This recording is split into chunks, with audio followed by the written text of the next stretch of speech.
My dear brothers and sisters, we have all made vows to Allah subhanahu wa ta'ala. Allah subhanahu wa ta'ala tells us in Surah Al-A'raf, verse 172, and remember when Allah subhanahu wa ta'ala extracted from the children of Adam and made them testify, Alastu bi rabbikum, am I not your Lord?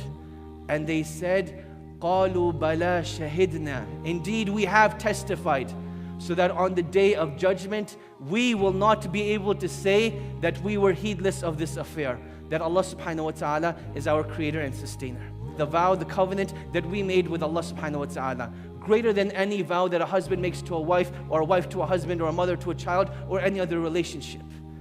Yet you see, when it comes to Allah subhanahu wa ta'ala, Shaitan has won this battle in distancing us from Allah subhanahu wa ta'ala. The famous verse that all of us know here, we've heard it many, many times, where Allah subhanahu wa ta'ala says that I did not create the mankind and jinn except for my worship.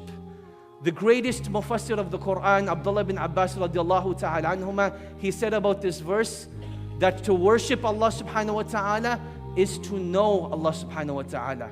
Meaning that the greatest form of worship that we can do is to get to know who Allah subhanahu wa ta'ala is. Because once you truly know who Allah subhanahu wa ta'ala is, you cannot help but to worship Allah and to love Allah and to venerate Allah subhanahu wa ta'ala.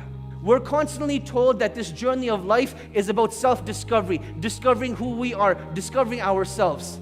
But Allah subhanahu wa ta'ala tells us in this verse that in order to truly discover who you are, in order to truly discover your potential, you need to discover who Allah subhanahu wa ta'ala is first.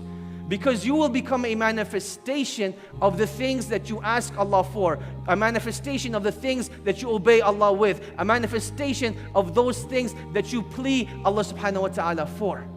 So in order to truly discover who you are, you need to discover who your creator is.